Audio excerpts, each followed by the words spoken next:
आज बांग्लादेश की आजादी और भारत और बांग्लादेश के संबंधों के 50 साल पूरे हुए हैं। आज का दिन उन तस्वीरों का है जिन्हें देखकर चीन और पाकिस्तान जल भुन गए होंगे। पीएम ने बांग्लादेश की स्वतंत्रता संग्राम के नायक शेख मुजीबुर रहमान को मरणोपरांत गांधी शांति पुरस्कार से सम्मानित किया। इस मौके पर पीएम मोदी ने पूर्व प्रधानमंत्री इंदिरा गांधी को भी याद किया और भारतीय सेना के गौरव को नमन किया। आज पीएम मोदी ने अगले 25 साल के लिए बांग्लादेश के साथ अपने गोल्डन संबंधों को लॉक करने का सपना देखा है। ये दक्षिण एशिया के लिए मोदी का बंगबंधु प्लान है। दोनों देशों के रिश्तों में बड़े भाई और छोटे भाई वाला जो भाव रहा है वो आज भी तस्वीरों में दिखाई दिया। तो पहले तस्वीरों में मौजूद कूटनीति की अदृश्य लाइनों को पढ़ते हैं।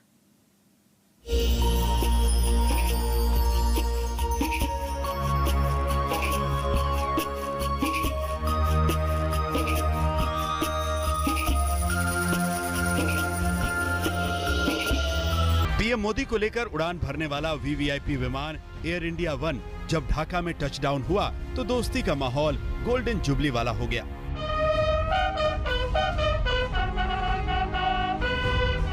बांग्लादेश को दुनिया के नक्शे में उतारने वाले भारत के प्रधानमंत्री का स्वागत भव्य था। हजरत शाहजलाल इंटरनेशनल एयरपोर्ट पर रेड कारपेट वेलकम हुआ। पीएम मोदी के स्वागत के लिए बांग्लादेश की प्रधानमंत्री शेख हसीना खुद मौजूद थी। बांग्लादेश की सेना गार्ड ऑफ ऑनर दे रही थी।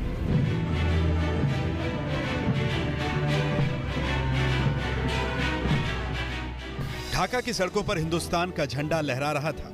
पीएम मोदी की तस्वीर और कटआउट से रास्ते पटे पड़े थे। 50 साल बीत गए। आज के दिन ही 1971 में भारतीय सेना की जीत के साथ पूर्वी पाकिस्तान का हिस्सा आजाद होकर बांग्लादेश के रूप में दुनिया के नक्शे पर आया था। भारत की भूमिका इस युद्ध में क्या थी, ये सबको मालूम है। भारतीय सेना के अदम्य साहस, पूर्व प्रधानमंत्री इंदिरा गांधी की कूटनीति और शेख मुजीबुर रहमान के नेतृत्व में बांग्लादेश की स्वाधीनता की यात्रा, इसी का नतीजा था कि पाकिस्तान का सूरज बांग्लादेश में अस्त हो गया था। पीएम मोदी ने इस पूरे संघर्ष को याद किया। मैं आज भारतीय सेना के उन वीर जवानों को भी नमन करता हूं जो मुक्ति युद्धों में बांग्लादेश के भाई बहनों के साथ खड़े हुए थे, जिन्होंने मुक्ति युद्ध में अपना लहू दिया, अपना बलिदान दिया और आजाद बांग्लादेश के सपने को साकार करने में बहुत बड़ी भूमिका निभाई। तत्कालीन प्रधानमंत्री श्रीमती इंदिरा गांधी जी के प्रयास और उनकी महत्वपूर्ण भूमिका सर्वविदित है। पीएम ने बताया कि बांग्लादेश की आजादी का आंदोलन उनके जीवन के पहले आंदोलनों में से एक था। बांग्लादेश की आजादी के लिए संघर्ष में, उस संघर्ष में शामिल होना मेरे जीवन के भी पहले आंदोलनों में से एक था।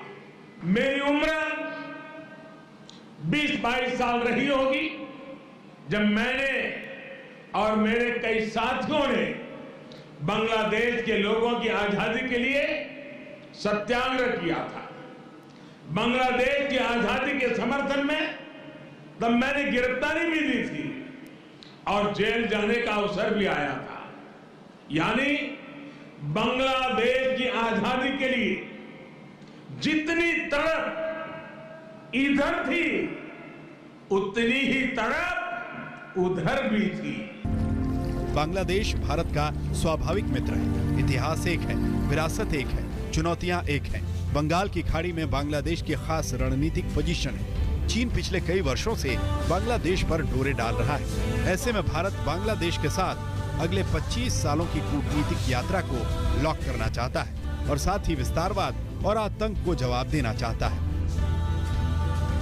दोनों ही देशों के लिए 21वीं सदी में अगले 25 वर्षों की यात्रा बहुत ही महत्वपूर्ण है।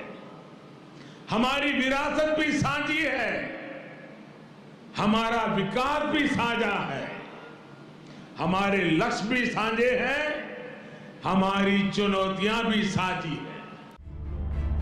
बांग्लादेश को इस बात का गर्व है कि भारत उसकी आजादी के संघर्ष में साथ था और आज 50 साल बाद जश्न में भी साथ है। एयरपोर्ट से लेकर शहीद स्मारक और नेशनल परेड स्क्वायर तक पीएम मोदी जहां भी गए, बांग्लादेश की तरफ से उन्हें बहुत आदर और सम्मान मिला। भारत माता की जय, भारत माता की जय। एक एक करके तस्वीरों पर गौर करिए।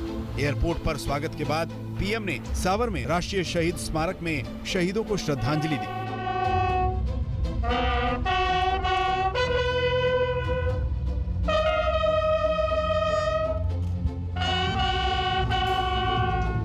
पीएम मोदी ने विजिटर बुक पर 12 लाइन का संदेश लिखा, जिसमें उन्होंने बांग्लादेश मुक्ति संग्राम के शहीदों और लाखों लोगों के संघर्ष को याद किया और ये संदेश दिया कि इस मुक्ति संग्राम की लौ हमेशा सत्य की विजय का प्रतीक बनकर लोगों के मन में जलती रहेगी।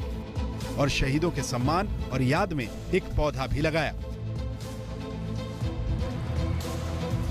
2 दिवसीय दौरे के दौरान प्रधानमंत्री नरेंद्र मोदी ने तमाम बड़े कार्यक्रमों में हिस्सा लिया, जिनमें एक था शहीद स्मारक जाकर यहां के वीर सपूतों को श्रद्धांजलि देना। उनके त्याग और बलिदान को याद करते हुए पीएम मोदी की ओर से कहा गया कि दरअसल उन्होंने धर्म की रक्षा और अन्याय के खिलाफ अपनी आवाज को बुलंद की और इस देश के लिए अपनी जान की कुर्बानी की। इसके बाद पीएम ने ढाका में वहां के कई नेताओं, फिल्म स्टार्स और हस्तियों से मुलाकात की। बांग्लादेश के राजनीतिक दलों, विपक्षी पार्टियों के नेता, बांग्लादेश फिल्म इंडस्ट्री के स्टार्स, मुलाकात करने वालों में बांग्लादेश के क्रिकेटर शकीब अल हसन भी शामिल थे। लेकिन सबसे खास और यादगार पल 7 साल की एंजेलिका से जुड़ा हुआ है। बंगबंधु गांधी प्रदर्शनी के दौरान भारतीय समुदाय के लोगों से मिलते वक्त पीएम मोदी एक बच्ची एंजेलिका को देखकर रुक गए। उनसे मिलके बहुत अच्छा। हाँ, क्या पूछा उन्होंने? उन्होंने नाम पूछा, कैसे हो ये पूछा। वो हमसे आके पर्सनली मिले, हमें बहुत अच्छा लगा कि ये हमें जिंदगी में शायद दोबारा कभी मौका मिले ना मिले, आज हमें मिला। हम बहुत खुश नसीब हैं। आज मोदी जी से मिलकर हमको बहुत खुशी हुई। ऐसा लगा कि फैमिली के कोई मेंबर हमसे मिलने आए हैं। उन्होंने अपना रेड कार्पेट छोड़ के कोरोना वायरस में भी वो हमसे आके मिले, ऐसा बहुत खुशी हुई। बहुत ही आनंद का दिन है आज हम सबके लिए। तो भारत माता की जय, भारत माता की जय। पीएम की इस यात्रा में वैक्सीन मैत्री वाली कूटनीति भी शामिल है। कोरोना काल में भारत ने सबसे ज्यादा वैक्सीन डोज बांग्लादेश को दी। आज पीएम बांग्लादेश के लिए कोरोना वैक्सीन की 12 लाख डोज उपहार में ले गए थे। इसके लिए बांग्लादेश धन्यवाद कर रहा है। Prime Minister Narendra Modi assured our Prime Minister that if India gets the vaccine, Bangladesh will get it the same time, and he kept his word. And I thought by this he has won the hearts and minds of the people. Bangladesh की आजादी के लिए भारतीय जवानों ने खून बहाया था। भारत उस वक्त एक बड़े भाई की भूमिका में था, जो छोटे भाई का संरक्षण करता है। आज जब उस आजादी के 50 साल पूरे हुए हैं, तो बांग्लादेश ने भारत को बड़े भाई वाला सम्मान दिया है। लेकिन कूटनीति में पुरानी हिंदी फिल्मों की तरह हमेशा हैप्पी एंडिंग नहीं होती। बांग्लादेश पर चीन की गहरी नजर है और भारत को बंगाल की खाड़ी में चीन के प्रभाव को रोकने के लिए पूरा जोर लगाना होगा। चित्रा त्रिपाठी और गीता मोहन के साथ आज तक ब्यूरो।